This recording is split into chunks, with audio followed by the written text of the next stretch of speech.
আজ রবিবার হুট করে দেখি ঘুমটা ভেঙে গেল। অন্য সময় আমার বর এসে ডাকে, তারপরে ঘুমটা ভাঙে। তো ঘুম যেই ভেঙে গেছে আর বলি বিছানায় শোবো না, উঠে পড়লাম। উঠে একটু ছাদে চলে গেলাম। ছাদে গিয়ে দেখাচ্ছি, দেখো তোমাদের কি সুন্দর লাগছে। হালকা হালকা কুয়াশা পড়া মেঘ, তোমাদের দেখতে ভালো লাগবে, তাই একটু বলি ভিডিও করে নিই, তোমাদেরকেও দেখাবো।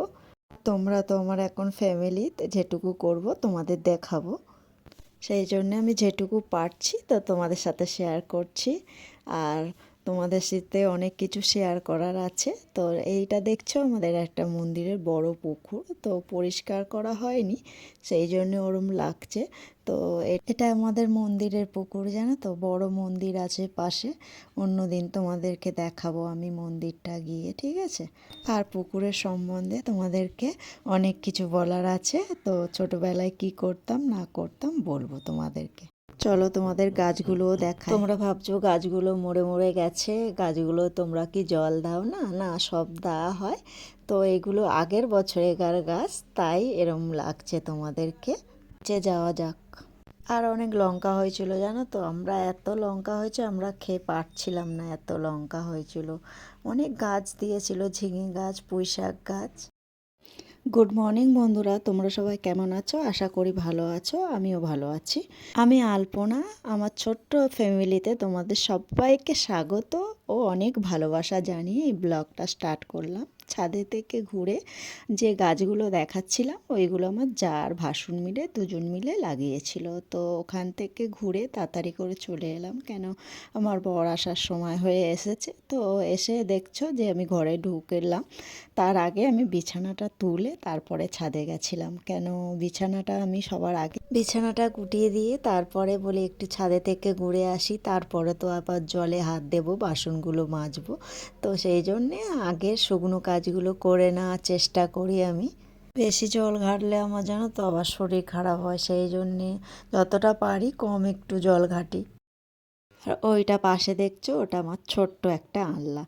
তো কেন বড় ছোট্ট ঘরে বড় আনলা লাগে না, তাই ছোট্ট একটা ওখানে আমার ওটা আনলা। অন্যদিন তোমাদের ভালো করে খুলে দেখাবো।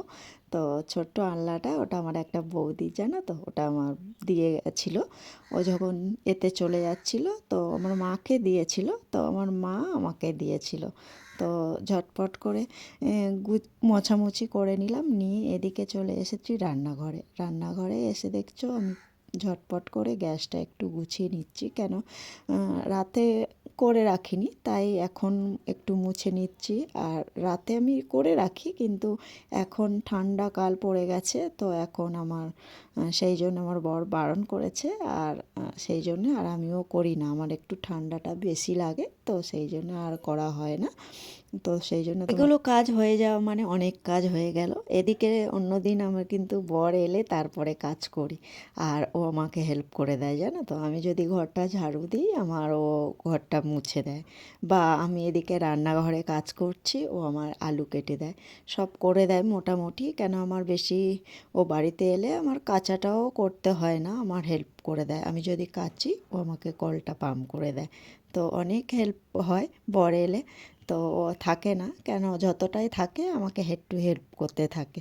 আর আমি যতটা পারি ততটা একটু কাজ করে ফেলি, তবু যেটুকু হয়তো পারলাম না ও আমাকে হেল্প করে দেয়, ভাবে একটা দিন থাকি বউকে একটু হেল্প করে দিলাম। তো দেখছো ওদিকে রান্নাঘরের কাজগুলো সেরে নিলাম, নিয়ে চলে এসেছি ঘরে ঝাড়ু দিতে। আর আমার তো বেশি বড় ঘর নয়, তাই ঝাড়ু দিতেও সময় বেশিক্ষণ লাগে না। আর ওপরের ঘরটা তোমাদের দেখানো হয় না, কেন ছেলে ঘুমায় ওটা। তো ওটা পরে করা হয় বলে আর ঠিক মতন তোমাদের করা হয় না। আর আমার আবার ছেলে, বর, ওরা একটু ভিডিও করতে পছন্দ করে না, ফটো তুলতেও পছন্দ করে না, জানো তো। কিন্তু তুমি করো, তোমাকে বারণ করবে না, তোমার কোনো বারণ নেই, তুমি যে কাজটাই করো তোমাকে কোনো দিন বারণ করে না। তো এই কাজগুলো কমপ্লিট করতে করতে চলে এসেছে আমার বর বাড়িতে। তো দেখছো আমার বাইরেটাও ঝাঁট দিয়ে নিচ্ছি। বাইরেটা বেশি ঝাঁট আমার দিতে হয় না, আমার ছোটো যা আছে ও ঝাঁটটা দিয়েই নেয়।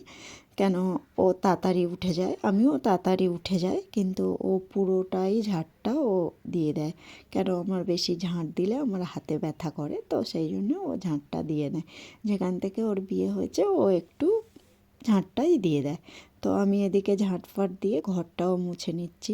বর উঠে যখন পড়েছি বলি ঘর দোরগুলো আগে মুছামুছি করে নিই, কেন বর আসার আগে যদি কাজটা একটু আগে রাখি তাহলে ওরও ভালো লাগবে, বেশি কাজ ওরও একটু করতে হয় না। তো ঘর দোরগুলো মুছে নিয়ে বাসন কটা তোমাদের তো আগের বারে বলেছি যে আমার কল বাইরে, তো কল থেকে বাসনগুলো মেজে নিয়ে এসে বাসনগুলো বাসনের জায়গায় রেখে দিলাম। আর আমার বর বাড়িতে চলে এসে বাজারে চলে গেছিলো, জানো তো।